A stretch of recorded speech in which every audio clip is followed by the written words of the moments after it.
Allahu Akbar. Allahu Akbar. Allahu Akbar. Allahu Akbar. Oo, gemi vuruyorlar.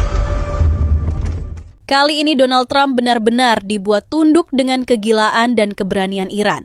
Di mana setelah 60 rudal Fatah versi 3 Iran hancurkan kapal induk Amerika Serikat, yaitu USS Abraham Lincoln, CVN-72, setelah tiba di Timur Tengah di kawasan area tanggung jawab Komando Pusat AS, US Central Command, CENTCOM, di mana kapal induk Amerika Serikat tersebut yang didampingi oleh 3 kapal perusak yang dipersenjatai dengan rudal jelajah Tomahawk dan jet tempur siluman F-35C dan FA-18 harus hancur tak tersisa karena serangan kejutan rudal Iran. Bahkan serangan rudal Iran terhadap kapal induk Amerika Serikat tersebut menewaskan 40 tentara Amerika dan 3 komandan kapal induk Amerika Serikat. Tak hanya itu, salah satu pemimpin kapal induk USS Abraham Lincoln, yaitu Kapten Daniel J. Killer, mengaku ketakutan usai rudal Fatah versi 3 Iran. Bisa hancurkan kapal induk Amerika Serikat dan ratakan pangkalan militer Amerika Serikat yang berada di Timur Tengah. Begini penjelasan lengkapnya. Just happened to coincide this scheduled deployment with some worldwide events that are going on right now.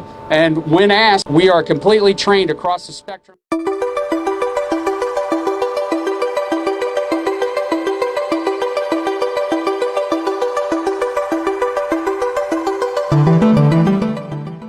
Dunia seolah berhenti bernapas ketika kabar itu pertama kali beredar.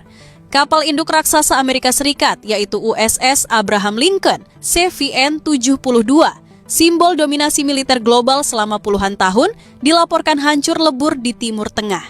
Bukan oleh armada besar, bukan oleh perang laut konvensional, melainkan oleh hujan rudal hipersonik Iran yang datang tanpa peringatan dan tanpa ampun. Di balik puing-puing baja yang terbakar, muncul satu pengakuan mengejutkan dari orang yang seharusnya paling siap menghadapi perang.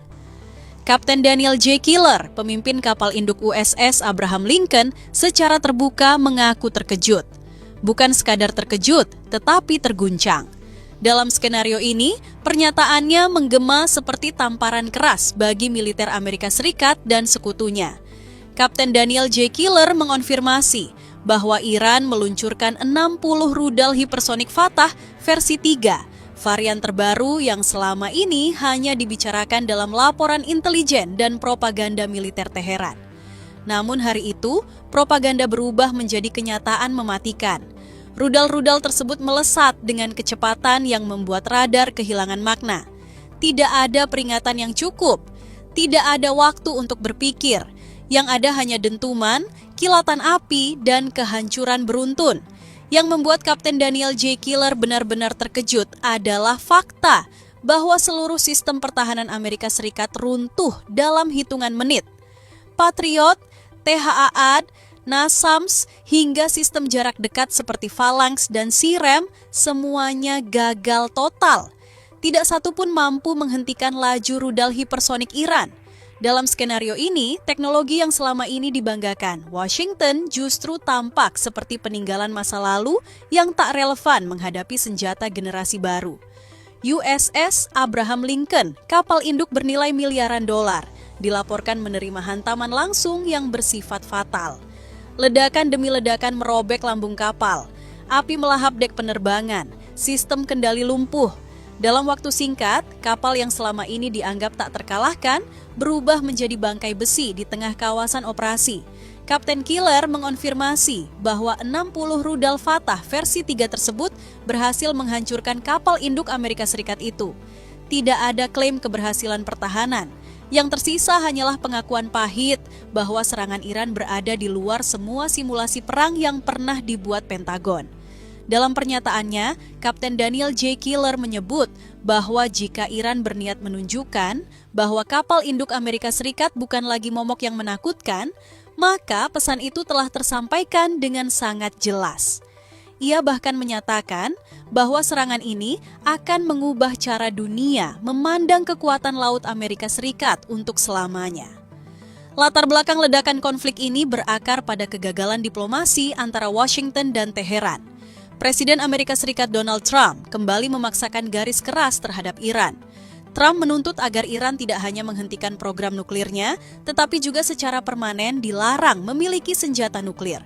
Ia menuntut inspeksi internasional tanpa kompromi, pembatasan ketat aktivitas nuklir, serta penghentian dukungan Iran terhadap kelompok proksi bersenjata di Timur Tengah. Iran menolak. Teheran menilai tuntutan tersebut sebagai ultimatum sepihak yang merendahkan kedaulatan negara. Pemerintah Iran menegaskan bahwa mereka tidak meminta negosiasi langsung selama Amerika Serikat masih mengandalkan ancaman, sanksi, dan pengerahan militer sebagai alat tekanan. Sebagai respons, USS Abraham Lincoln dikirim ke Timur Tengah. Kehadirannya bukan sekadar simbol. Dalam skenario ini, kapal induk tersebut dipersepsikan sebagai ancaman langsung terhadap Iran, bahkan disebut-sebut sebagai persiapan untuk menyerang Teheran. Namun Iran tidak menunggu peluru pertama ditembakkan. Iran meluncurkan rudal hipersonik dari jarak yang membuat respons Amerika Serikat hampir mustahil.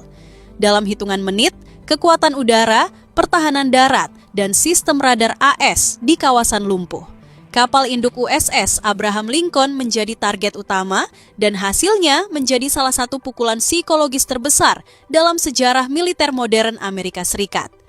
Dampak serangan tersebut tidak hanya menghancurkan kapal induk, tetapi juga merenggut nyawa. Dilaporkan 40 tentara Amerika Serikat tewas bersama 3 komandan kapal induk. Kapten Killer mengakui bahwa angka tersebut kemungkinan belum final. Banyak awak kapal masih belum ditemukan. Banyak yang terjebak di dalam struktur kapal yang runtuh dan terbakar. Ia menggambarkan suasana pasca serangan sebagai neraka baja dan api. Komunikasi terputus, evakuasi kacau, jeritan dan ledakan bercampur menjadi satu. Sebuah gambaran yang bertolak belakang dengan citra invincibility yang selama ini melekat pada kapal induk Amerika Serikat. Skenario ini menelanjangi realitas pahit peperangan modern. Ukuran besar tidak lagi menjamin kekuatan. Teknologi lama tidak lagi menjamin keamanan. Rudal hipersonik, kecepatan ekstrim, dan keberanian mengambil risiko strategis kini menjadi penentu kemenangan. Bagi Amerika Serikat, kehancuran USS Abraham Lincoln dalam skenario ini adalah luka simbolik yang dalam. Bagi Iran, serangan tersebut menjadi pernyataan keras bahwa mereka tidak akan tunduk pada tekanan, ultimatum, atau ancaman militer. Dan bagi dunia, skenario ini menjadi peringatan mengerikan tentang apa yang terjadi ketika diplomasi gagal, ego politik mengambil alih, dan teknologi senjata melaju lebih cepat daripada kemampuan manusia untuk menahan diri.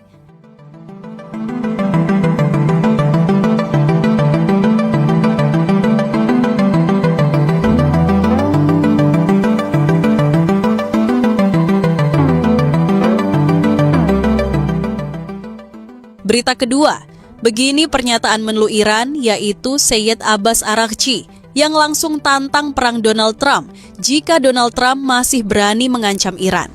Menteri Luar Negeri Iran, Sayyid Abbas Araghchi, tampil ke publik dengan pernyataan yang mengguncang dunia internasional setelah Presiden Amerika Serikat Donald Trump melontarkan ancaman keras yang bahkan menyasar ibu kota Iran, Teheran. Pernyataan Menlu Iran bukan sekadar bantahan, melainkan tantangan terbuka yang menegaskan bahwa Iran tidak akan mundur selangkah pun di hadapan tekanan Amerika. Dengan nada dingin namun penuh keyakinan, Araghchi menyampaikan bahwa ancaman Washington justru memperlihatkan ketakutan Amerika Serikat terhadap kekuatan Iran yang terus berkembang.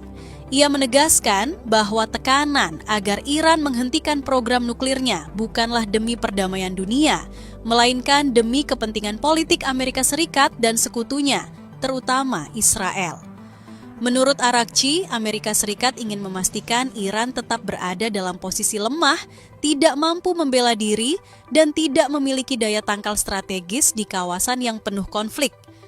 Dalam beberapa tahun terakhir, hubungan Iran dan Amerika Serikat memang diwarnai negosiasi panjang terkait denuklirisasi.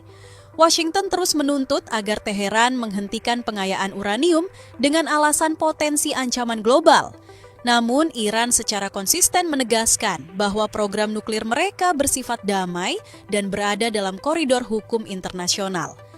Bagi Teheran, tuntutan Amerika Serikat justru mencerminkan standar ganda, karena negara-negara lain di kawasan memiliki persenjataan canggih tanpa pernah mendapat tekanan serupa. Situasi semakin memanas ketika kapal induk USS Abraham Lincoln beserta armada militernya tiba di Timur Tengah. Kehadiran kekuatan militer raksasa ini dipandang Teheran sebagai bentuk intimidasi terbuka. Langkah tersebut bertepatan dengan gelombang protes massal di Iran yang dimanfaatkan Amerika Serikat untuk meningkatkan tekanan politik. Donald Trump berulang kali menyatakan bahwa Amerika Serikat siap turun tangan secara militer jika pemerintah Iran dianggap melakukan tindakan keras terhadap para demonstran. Ancaman itu langsung dibalas oleh pemimpin tertinggi Iran, Ayatollah Ali Khamenei, yang menyebut bahwa protes tersebut telah disusupi agen asing dari Israel dan Amerika Serikat. Menurutnya, tujuan utama pihak-pihak tersebut bukanlah membela hak rakyat Iran, melainkan menciptakan kekacauan, kerusakan, dan ketidakstabilan nasional. Pernyataan Khamenei memperjelas bahwa Iran melihat tekanan Amerika sebagai bagian dari perang hibrida yang mencakup propaganda, sanksi ekonomi, dan ancaman militer. Di balik layar, pejabat pertahanan Amerika Serikat menyusun syarat-syarat yang sangat berat bagi Iran jika ingin mencapai kesepakatan baru. Teheran diminta menghapus seluruh uranium yang telah diperkaya, membatasi pengembangan rudal jarak jauh, mengubah kebijakan dukungan terhadap sekutu regional, serta menghentikan pengayaan uranium secara mandiri. Bagi Iran, syarat-syarat tersebut sama saja dengan menyerahkan kedaulatan nasional dan membuka pintu bagi dominasi asing. Sayyid Abbas Araghchi dengan tegas menyatakan bahwa Iran tidak akan pernah menerima kesepakatan yang menjadikan negaranya tak berdaya. Ia menyebut tuntutan Donald Trump sebagai bentuk pemerasan politik yang terang-terangan. Menurut Menlu Iran, jika Iran menyetujui permintaan Amerika Serikat, maka negaranya tidak akan memiliki kekuatan apapun untuk menghadapi ancaman Israel. Dalam kondisi seperti itu, Iran akan menjadi sasaran empuk serangan tanpa memiliki alat pertahanan yang memadai. Karena itulah, Menlu Iran secara terbuka menolak kesepakatan dengan Donald Trump. Ia bahkan menyatakan bahwa Iran tidak gentar menghadapi kemungkinan perang dengan Amerika Serikat. Pernyataan ini menjadi sinyal paling keras dari Teheran bahwa mereka siap menghadapi segala konsekuensi demi mempertahankan kedaulatan dan kehormatan nasional. Ancaman Trump agar Iran segera duduk di meja perundingan justru dibalas dengan sikap menantang. Menlu Iran menegaskan bahwa Iran tidak akan bernegosiasi di bawah bayang-bayang ancaman senjata. Ia menilai seruan Trump tentang kesepakatan tanpa senjata nuklir hanyalah kedok untuk melumpuhkan Iran secara strategis. Bahkan peringatan Trump bahwa serangan berikutnya akan lebih buruk dibandingkan operasi militer sebelumnya tidak sedikit pun menggoyahkan posisi Teheran. Ketegangan semakin meningkat ketika Trump kembali meluapkan kemarahannya setelah Araghchi menegaskan Iran tidak akan melanjutkan negosiasi nuklir selama ancaman militer masih dilontarkan. Presiden Amerika Serikat itu terus mengeluarkan pernyataan agresif, bahkan menyombongkan kekuatan militernya di tengah situasi Iran yang sedang diguncang demonstrasi. Namun bagi Menlu Iran, semua ancaman itu hanyalah tekanan psikologis yang tidak akan mengubah keputusan Teheran. Menteri Luar Negeri Iran tersebut menegaskan bahwa negaranya siap menghadapi perang dalam skala apapun. Ia menyebut pengalaman dari konflik sebelumnya sebagai pelajaran berharga yang membuat Iran kini jauh lebih siap. Menurutnya, Iran telah membangun sistem pertahanan yang memungkinkan respons cepat, kuat, dan terkoordinasi terhadap setiap serangan. Sebagai bukti kesiapan tersebut, Iran mulai memamerkan kekuatan militernya ke publik. Televisi pemerintah Iran menyiarkan rekaman jaringan terowongan rudal bawah laut milik Korps Garda Revolusi Islam. Dalam tayangan tersebut, tampak deretan roket yang tersimpan rapi dan siap diluncurkan kapan saja. Fasilitas ini disebut dirancang khusus untuk menghadapi kapal induk Amerika tersebut. Komandan Angkatan Laut IRGC, Ali Reza Tangsiri, menegaskan bahwa jaringan terowongan tersebut merupakan bagian dari strategi pertahanan jangka panjang Iran. Ia menyebut ratusan rudal jelajah dengan jangkauan sangat jauh telah disiapkan, dilengkapi sistem pemandu cerdas yang mampu mengunci target secara presisi. Menurutnya, kekuatan Iran tidak lagi bersifat simbolis, melainkan nyata dan siap digunakan.